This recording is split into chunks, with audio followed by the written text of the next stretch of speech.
Kamusta mga katropa? Welcome back na naman sa aking channel. Ang channel na kung saan ay pwede kang matutong mag-wiring. Okay, sa tutorial na ito mga katropa, ituturo ko sa inyo kung paano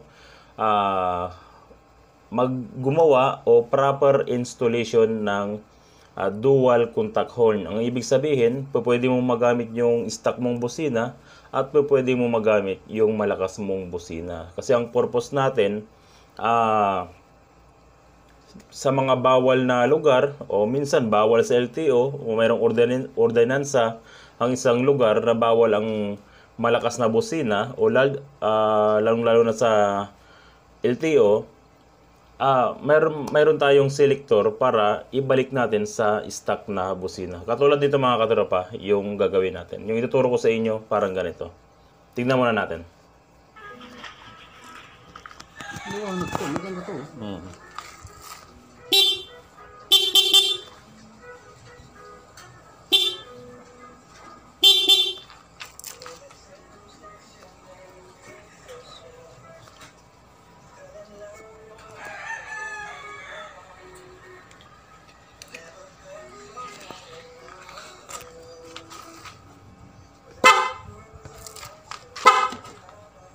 Okay, so ganyan ang ituturo ko sa inyo mga katropa. Pero bago ang lahat mga katropa, ini-invite ko kayo na huwag niyong kalimutan i-follow yung ating Facebook page, Katropa Allen.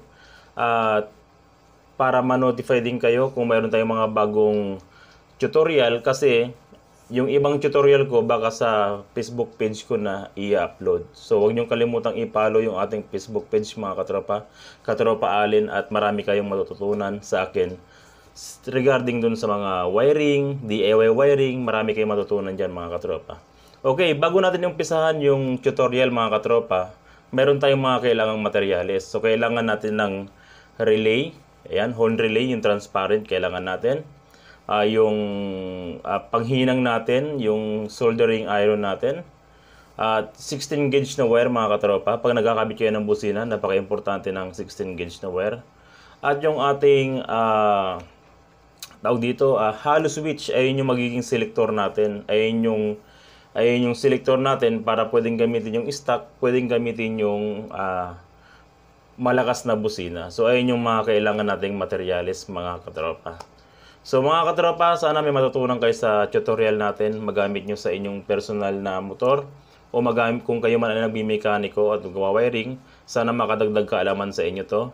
Magamit nyo sa pang-araw-araw na hanap buhay mga katropa. Okay mga katropa, huwag niyong kalimutang i-like yung ating video, huwag niyong kalimutang mag-subscribe sa aking channel, at huwag niyong kalimutang mag-follow sa ating Katropa Facebook page. Okay mga katropa, thank you, maraming salamat at simulan na natin ang ating pag-wiring.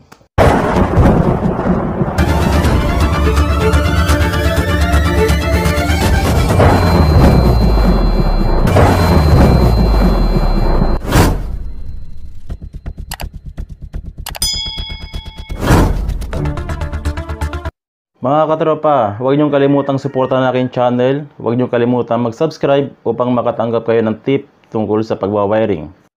Okay naman mga tropa, kung malapit lang kayo sa Lingayen, Pangasinan, Artacho Street, pwede niyo akong sadyain dyan sa repair shop upang magpa-wiring kayo ng personal sa akin sa inyong mga motor. Welcome back sa aking channel mga katropa. Sa video tutorial na ito, tuturuan ko kayo kung paano magkabit ng dual contact horn sa Sniper 150. Okay, pwedeng stock na busina, pwedeng malakas na busina. So, ang kailangan natin mga katropa ay itong relay. Isang relay lang kailangan natin. Ayan. Tapos, syempre, yung bush yung PIA horn pala, ang gagamitin natin, ito. Okay, malakas na busina to, mas maganda, bago. PIA horn. Yan. Tapos, gagamit tayo ng 16 gauge na wire mga katropa, ito. Huwag kayong gagamit ng wire na manipis pag busina ang kinakabit nyo. Kasi pagtagal-tagal, humihina pag manipis. Tapos, gagamit tayo ng hollow switch mga katropa. Ito yung kanyang selector. Gagawin natin selector to para pwedeng stock, pwedeng malakas na busina. So, ayun yung mga kailangan natin sa pag-i-install ng busina. Okay? So, bago ang lahat mga katropa, tanggalin muna natin itong harapan niya. At ituturo ko na rin sa inyo o ipapakita ko na rin kung paano ipwesto yung busina dyan.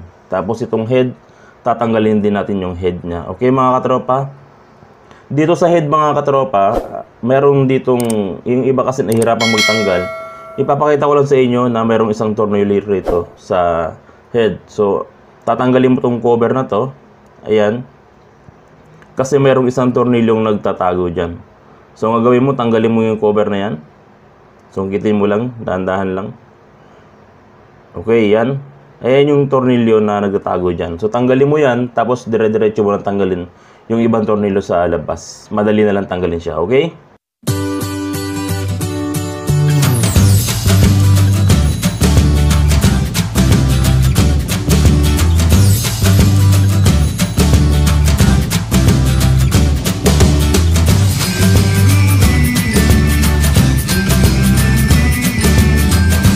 Okay mga katropa, natanggal na natin yung kanyang cover.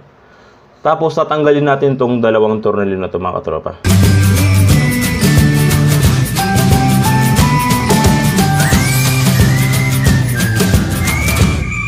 Okay, so tinanggal na natin yung head mga katropa. Ang isusunod natin ay itong cover ng harapan. Diyan natin ipupwesto yung busina mga katropa. So ipapakita ko na rin sa inyo dyan kung paano ipwesto yung busina natin. Okay? So, natanggalan natin yung head tsaka yung harapan. Dito muna tayo mga katropa sa busina. Hihinangan natin to para mas matibay. Tapos itong hollow switch, ipapaliwanag ko na rin sa inyo kung anong function nito para ma-idea kayo kung paano gamitin to.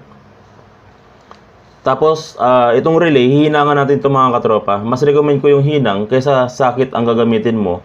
Kasi yung sakit, pag naglulus na, nag-iiba yung tunog ng busina. So, mas maganda yung hinang. Okay, so ito yung relay natin mga katropa. Ipapaliwanag ko muna sa inyo kung ano yung mga function ng number dito. So unahin natin mga katropa dito yung number 30. Ito. Yung number 30 ng relay mga katropa, ito yung common o main supply natin mga katropa. Ito yung papuntang battery na. Rekta na to sa battery. Okay? Yung number 30. Next natin yung 85, trigger lang to mga katropa. Trigger ng relay. At yung 86, trigger ng relay. Walang baliktaran yung 85 at 86 mga katropa. Trigger lang silang dalawa. Next natin yung 87 mga katropa. Ito naman yung tinatawag na normally open o NO. Papunta na to sa busina mga katropa. Diretso ng busina yan, yung 87. So ang hihinangan natin mga katropa ay yung 87 tsaka 30 ng relay. Ay yung lalagyan natin ng 16 gauge na wire.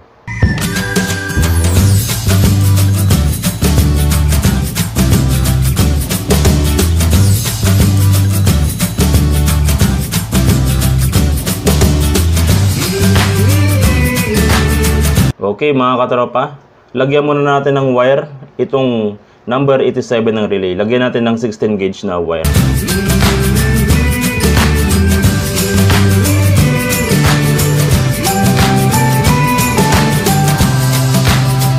Ito na yung ating number 87 mga katropa. Nilagyan natin siya ng 16 gauge na wire. Habaan nyo ng konti mga katropa kasi itong number 87, ididiretso na natin mismo doon sa busina natin. Doon sa malakas na busina. Okay? So, next natin mga katropa yung number 30. Ito. Lalagyan din natin yung 16 gauge na wire. Medyo habaan yung mga katropa kasi itong number 30 o common, idediretso natin to sa mismong positive ng battery. So, habaan nyo. Okay mga katropa? Lagyan muna natin to ng wire.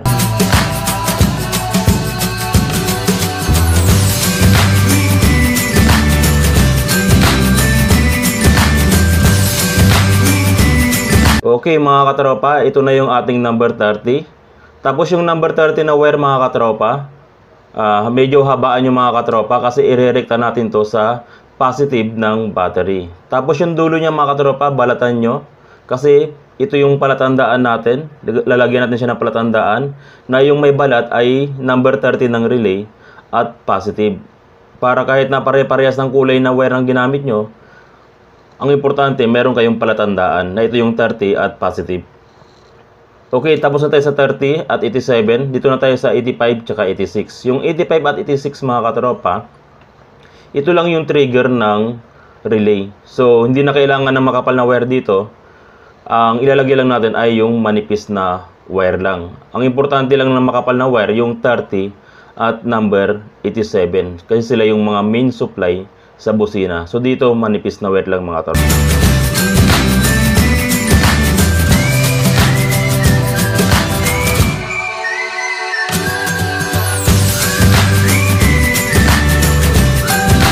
Okay, tapos na natin lagyan ng wire yung relay mga katropa.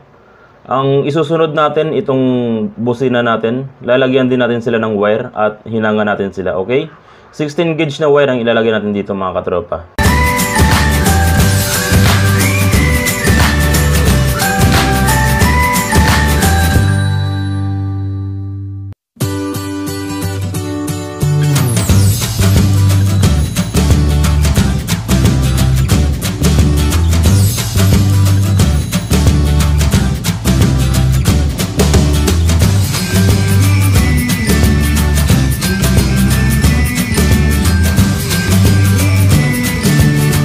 Ayan mga katropa, tapos na nating hinangan yung busina at yung relay. Ang gagawin natin, isisilyado na natin katulad nito. I-organize nyo ng mabuti para iwas grounded, pati yung relay. Ayan. Okay na yan. Next natin mga katropa, itong hollow switch natin. Ito yung selector natin para pwedeng gamitin yung stock at pwedeng gamitin yung malakas na busina. So dito sa relay, sa hollow switch mga katropa, mayroon tayong makikitang letter C. Ang ibig sabihin niyan ay common. Main supply siya mga katropa. Siya yung magsusupply doon sa ating switch. Siya yung main supply. Okay? Next natin yung NO. Ang ibig sabihin nun ay normally open. So pag pinindot mo yung switch, yung common tsaka NO, magkasama sila pag pinindot mo yung switch. Okay? Next natin mga katropa ay NC. Siya naman yung normally close. So pag hindi mo pinipindot yung switch, yung common tsaka NC naman yung magkasama. Next natin mga katropa, ito yung plus. Positive to ng ating ilaw ng hollow switch. At yung minus naman ay negative ng ilaw ng hollow switch mga katropa. So ayun yung logic ng kanyang mga nakalagay na letra dyan. Okay? So ito yung positive natin mga katropa, itong plus. At ito yung ating C, yung common natin. So kukunin mo yung kanyang sakit. Syempre yung positive natin ay yung kulay pula. So, yung kulay pula, itatapat mo lang dun sa plus. Yan. Nakikita mo siya. Itapat mo sa plus o sa positive. So, marirecognize na natin kung anong kulay itong mga to, kung para saan itong mga kulay na to. So, itong pula mga katropa, ito yung positive natin, red wire. Yan. Ayan yung plus natin, positive. Next natin, itong black wire, ito naman yung ating negative, yung minus natin. Yung blue wire, ito naman yung ating common o yung main supply natin. Siya yung common natin. Itong yellow wire, ito naman yung ating normally open. Okay, siya naman yung normally open natin.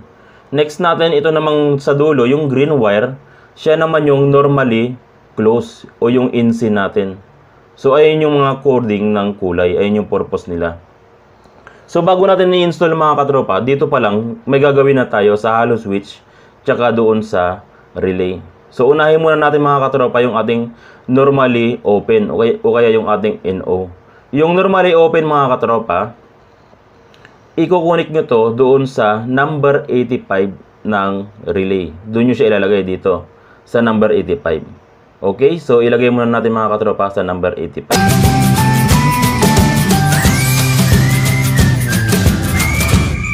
Okay, ito na yung ating yellow wire mga katropa o normally open.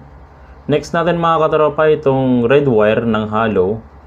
Pagsamahin natin sila nung number 86 ng relay. Ayan, pagsamahin natin sila.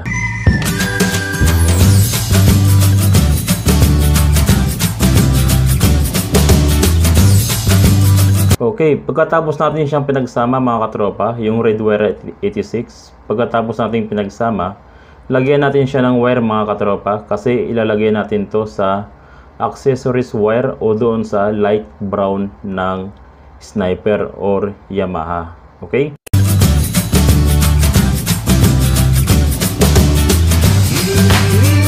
Okay mga katropa, ito na yung ating yellow wire o normally open. Nilagay natin sa 85. At ito yung pinagsama nating red wire at number 86 ng relay. Ilalagay natin to sa accessories wire. Okay? So ayan lang yung gagawin natin bago natin i-install to. Tapos ilalagay na natin to mga katropa. So ito muna mga katropa, bago na tayo mag-wiring, unahin muna natin yung pwesto ng ating busina, kung saan dapat ba ilagay itong pwesto na to at saan ang komportable. Kasi pag naipit naman to, pagkakalagay nyo mga katropa, hindi rin tutunog ng maganda. So yung busina mga katropa na number 1, dito nyo ilalagay sa bandang radiator. Yan yung itsura niya. So tinurnilo ko siya dyan. At kailangan nagagalaw siya ng kaunti para hindi siya ipit at para malakas yung kanyang tunog. Okay, ayan yung busina number 1. Okay, next natin mga katropa, itong pangalawang busina, dito natin siya ilalagay dito. So naglagay tayo ng kunting bracket, yung plate na yan, tinurnilo natin dito. Tapos andyan yung busina natin. So ayan, kahit iliko-liko mo yan, hindi siya tatamaan. Ganon din sa kabila, hindi rin siya tatamaan. So maluwag siya tignan, maluwag siyang maluwag yung busina. Pag maluwag ang busina, maganda yung tunog niya. Next natin mga katropa, itong hollow switch, dito natin ilalagay, ibubutas natin dito. So dito pinapalagay ng customer para madali niyang maabot.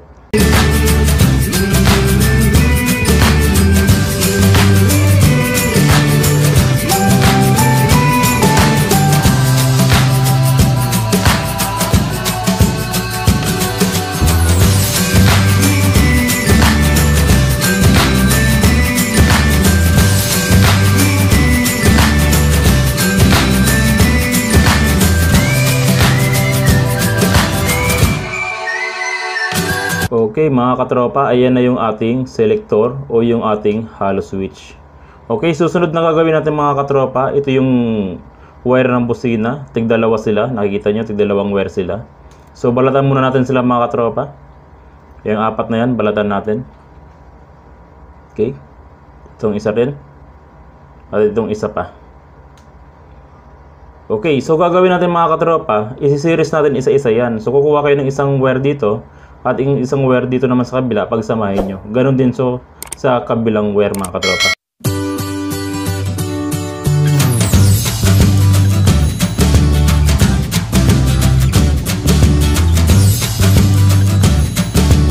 Yan mga katropa. Pagkatapos nyan, dito naman tayo sa relay. Ito, yung hininang natin kanina. Yan, kung nakikita nyo. So, sa relay mga katropa, i-focus muna natin. May makikita kayong number 87. Ayan yung normally open natin. Gaya na sinabi ko, yung normally open o yung number 87 ng relay, dito natin ilalagay sa busina. So pumili na lang kayo dito kahit saan dito sa pinagsama natin. Walang problema. Kung dito o dito sa kabila, walang problema. Basta ilagay nyo yung isa dyan sa number 87. Okay? So ilagay muna natin.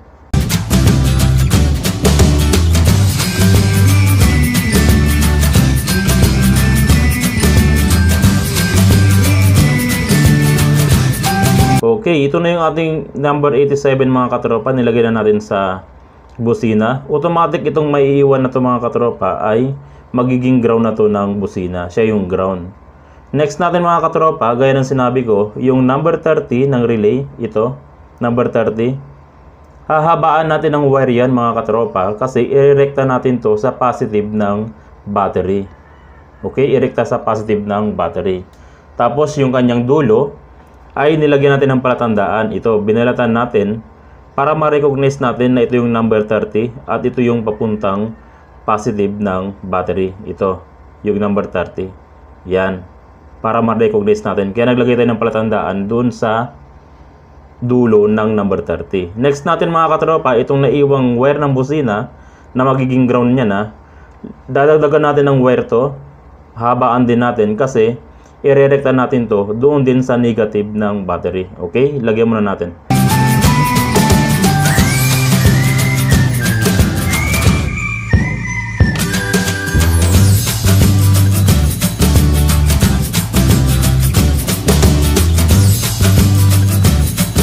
Okay, ito naman yung dulo ng ating ground. So sa dulo ng ground mga katropa, ganyan na siya. Huwag niyong balatan para ma-recognize natin na siya yung ilalagay natin sa ground ng battery, sa negative ng battery. So ganito magiging style niyan. Okay, may palatandaan tayo. Yung may balat, papuntang positive ng battery, yung number 30 ito. Ito yung number 30. At itong wala namang binalatan ay ito yung ground. So sa ganyang paraan, kahit parehas-parehas na kulay yung ginamit natin, parehas na kulay, hindi tayo malilito.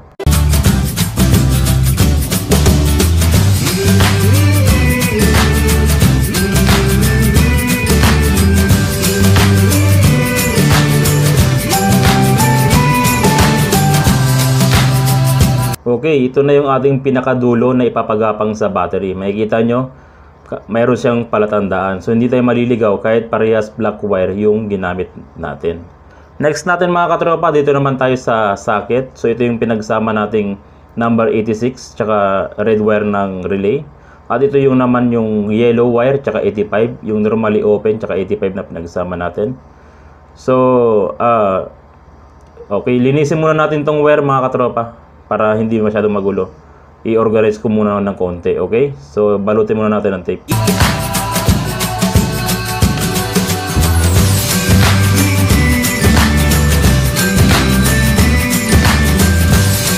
Okay, ito na yung kanyang socket mga katropa, yung socket ng hollow switch.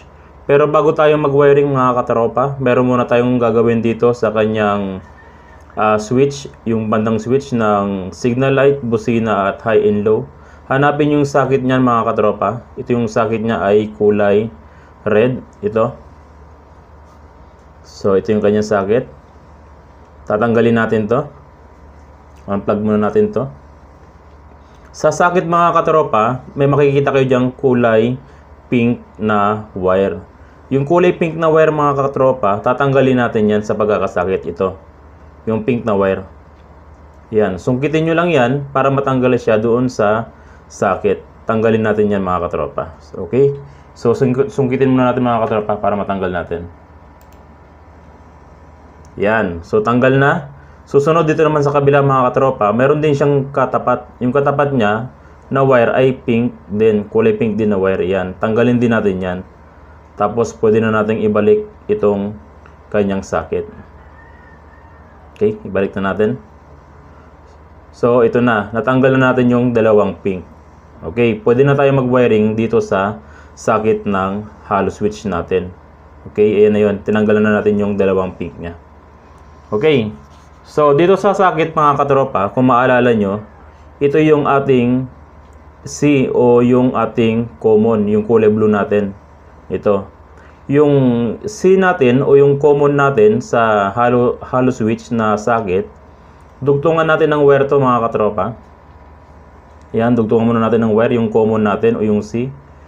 Tapos, ilagay natin dito sa kulay pink na wire na tinanggal natin, papuntang switch ng busina o papuntang switch ng high and low. Diyan natin siya ilalagay, yung ating C o yung common ng ating hollow switch. Ayan. Ayan na yung ating common, papuntang switch ng busina mga katropa. Yan, papuntang switch ng busina. Next natin mga katropa, itong ating green o yung ating normally close. Yung green natin o yung normally close natin, ilalagay natin dito sa, ilagay natin ng wire. Tapos ilalagay natin dito sa isa pang pink na tinanggal natin. Itong pink na to mga katropa, papuntang busina ng stock hole niyan. So dyan natin ilalagay yung normally close ng ating hollow switch. Yan. Yan, okay? So, ayun yung ating normally close, papuntang kulay pink wire, pababa naman yan sa busina. So, next natin mga katropa, itong ating black wire. Lagyan natin to ng wire uli. Kasi itong black wire mga katropa, ito yung ating ground. So, yung black wire natin mga katropa, dito tayo magkukuha ng ating connection. Meron ditong black wire din. Yan. Itong black wire ng Yamaha, ground din yan. So, yung black wire ng hollow at yung black wire ng Yamaha, kahit sa ang black wire ng Yamaha, dyan nyo ilagay yung black wire ng hollow. Dyan. Itap nyo dyan. Okay? So, yan yung ating black wire. Okay. Next natin mga katropa, kung maaalala nyo, yung red wire at yung number 86 ng relay, pinagsama natin, gaya ng sinabi ko, ilalagay natin to sa accessories wire o doon sa light brown wire. Ito. Yung light brown wire ng Yamaha, ito yung ating accessories wire mga katropa. Okay? Diyan natin siya ilalagay. Dito. Yan. Diyan. Pagkatapos niya mga katropa, linisin na natin, i-organize natin, at pwede na nating ilagay yung ating socket.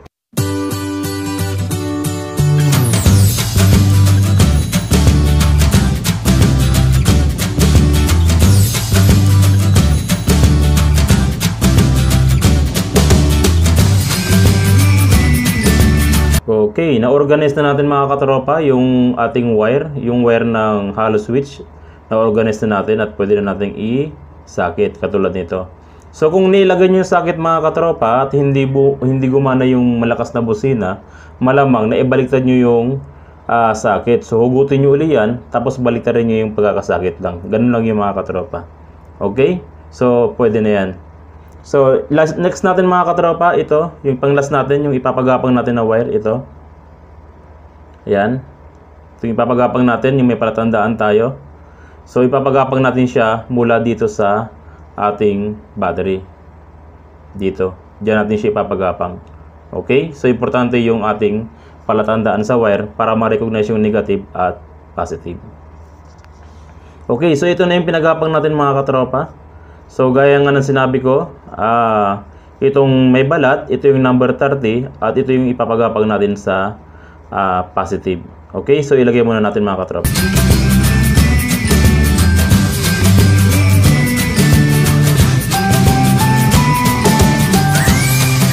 Okay, ayan na yung ating positive mga katropa. Next natin itong negative, ilalagay natin dito sa negative sign. Okay, so ilagay muna natin.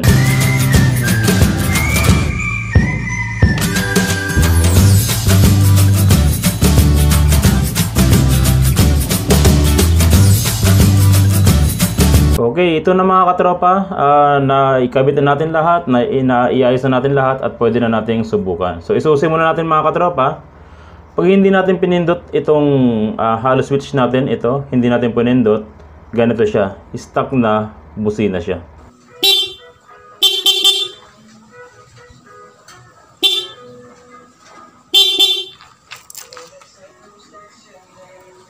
So ngayon, pag pipindutin mo naman yung ating hollow, ito, pipindutin natin.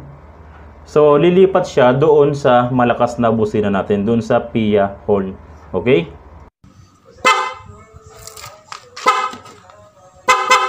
Lakas no.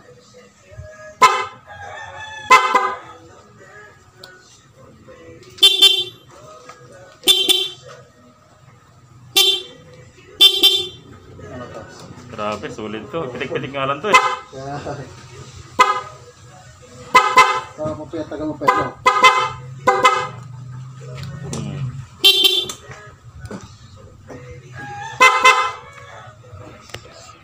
So, ayun lang mga katropa. At salamat kay tropa natin na suki na natin to, na dumayo. Thank you, tropa. At yun lang mga katropa. Sana may natutunan kayo sa ating tutorial. At kung meron kayong mga tanong, pwede kayo mag-comment down below sa ating comment section. At sana may apply nyo sa hanap buhay nyo mga katropa, o may apply nyo sa personal nyong mga motor. God bless sa inyo mga katropa. Stay tuned ulit pa sa panibagong wiring. Huwag nyong kalimutang mag-subscribe.